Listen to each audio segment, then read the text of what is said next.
Hey there folks, and welcome back to System Talk. Today we're going to take a look at the Stanton system. The Stanton system is quite a bit different from the other systems we've looked at so far. It's different both by planetary makeup and by the people who inhabit it.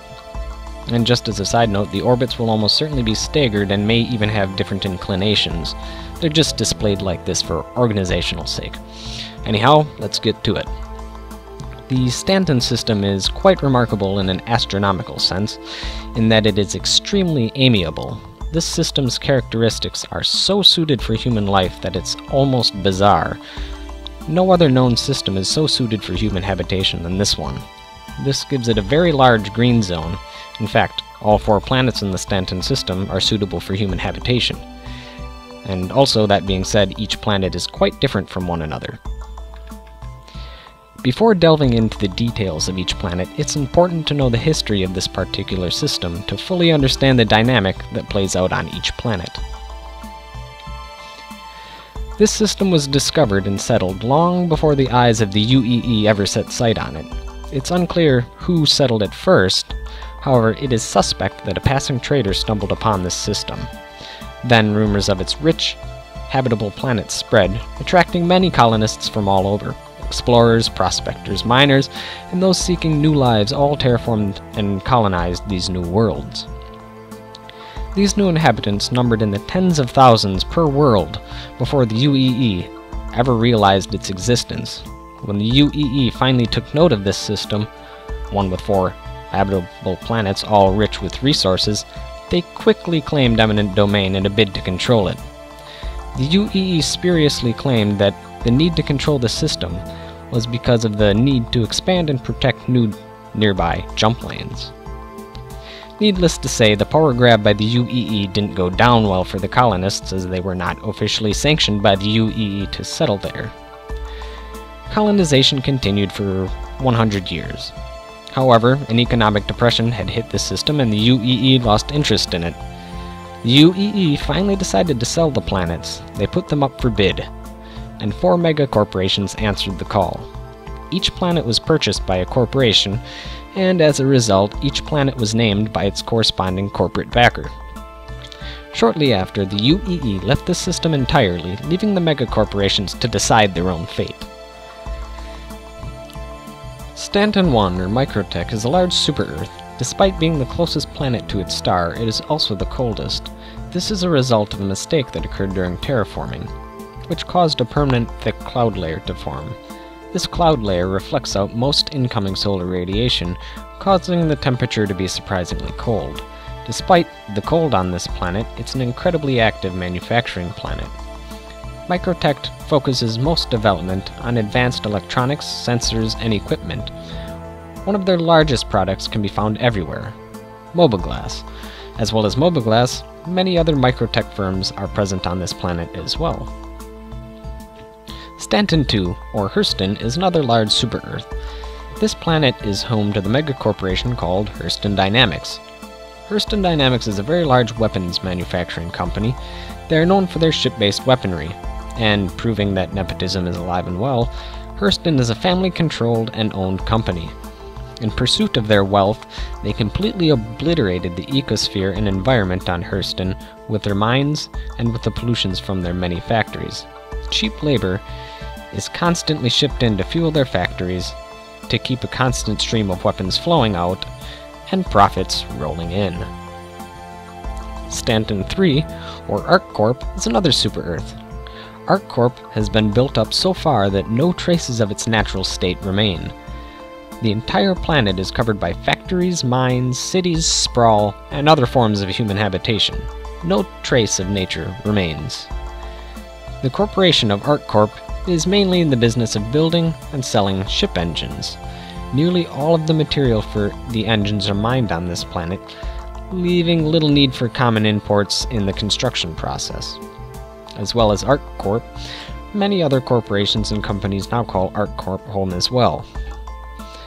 Another thing to take note of is that traders on ArcCorp are indiscriminate to who they trade to, as long as it's profitable. The final planet, Stanton 4, or Crusader, is known as CL by the locals. Crusader is a bizarre world, as it's partway between being a rocky super-Earth and a gas giant. Crusader's small rocky core is completely covered by a thick, dense, smoggy atmosphere. Terraforming has allowed for human habitation only at the tops of mountains, as the pressure below them is far too high. That being said, the Crusader Corporation uses the dense atmosphere to its advantage. In the lower altitudes, Crusader Industries has created a network of floating platforms and docks on which they build their fleet of ships.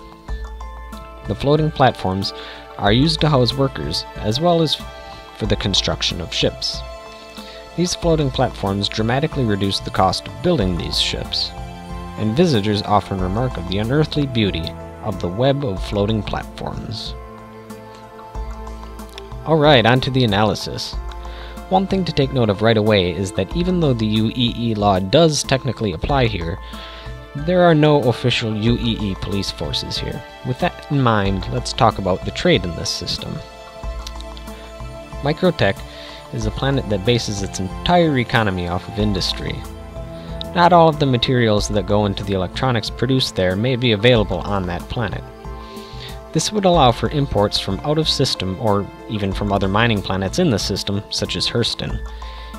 If you're bringing in goods and raw materials in from out of system, you could expect to make a fair bit of money.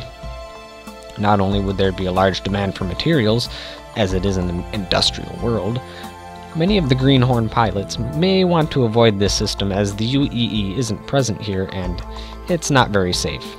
More on that in a little bit. As well as imports, exports would be a great source of income for traders in this world. Because so many things are being produced on this world, there would be a large demand for traders to bring products out of the system. And because electronics are light, expensive, and have a large markup, you could make a good profit by buying, selling, or transporting goods out of the system. That being said, a lot of traders may be willing to risk a trip into the system to make some money, so that could drive down profit margins. We'll just have to wait and see. On Hurston, similar trade dynamics will apply. However, there are known to be many mines on this planet. Important materials may not be as imperative for the industry on this planet. That being said, the ecosphere of this planet is completely destroyed, which may make farming difficult or even impossible. This means Hurston will likely depend on imported food from out of the system to feed its large workforce. As this isn't a safe system, fewer traders will likely want to risk the trip into the system, which may increase your profit from food deliveries and other safer systems. Even so, the profit margins still won't be comparable to high-value good deliveries. ArcCorp is in the same situation as Hurston. The only difference is that there is absolutely no room to grow food, and it has a much larger population, which would make the imported food even more important and perhaps even more profitable. Also, the amount of product produced on this planet would be orders of magnitude larger, which would drive up demand for transport and inevitably the profit margins for those who fly these trade routes. And the reactors created on this planet will be large and heavy, which would most likely require large freighter ships to ship their goods. On Crusader, there is also little room to grow food, only in higher altitudes. This would mean food would have to be shipped in, as well as food raw materials for their ships. Building facilities would need to be shipped in as well. There won't be any need to ship exports off of this planet, as the export themselves are new spacecraft. That about covers it for trade options, well, legal trade options anyhow. Because the UEE doesn't patrol this system, pirates may thrive here. They can and will raid the lucrative trade routes in this system with impunity. With this in mind, there will be many pirates trying to get a piece of the action, and because of this, infighting will almost certainly occur over valuable cargo and over pirates' quote-unquote territories. As well as this, smart traders will be well armed when entering this system, making it harder for pirates to earn their fair share. As well as being well armed, traders will almost certainly adopt convoy-style tactics to stem the tide of the pirates. And if you're a mercenary looking for a system, this might be the place for you. The traders that aren't part of a fleet may look to mercenaries for escorts through the rougher parts of this system. And for the troublesome pirates, some wealthy traders or fleets might put bounties on their heads for the return of their goods, or even the return of the pirate's head on a silver platter. However difficult the traders make it for the pirates, some traders will almost certainly fall to them. This leaves the interesting question of, what do you do with your newly obtained illegal cargo? There are a couple of options you could take. You could keep it, you could go out of the system and sell it to people who are willing to take a blind eye to the legality of the goods, or you could even just go to ArcCorp, as some of the merchants there don't care about the origin of the goods. And as well as buying goods, they'll sell to anyone as well, so that's good news for those of you who are on the other side of the law. And that's about it for my analysis. Just tell me what you think. What was I right on? What was I wrong on?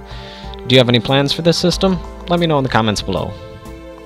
And just a quick thanks to all of you new subscribers who joined me for this series, and to my old subscribers, you rock as always. Anyhow, thanks for watching. I'll see you guys next time.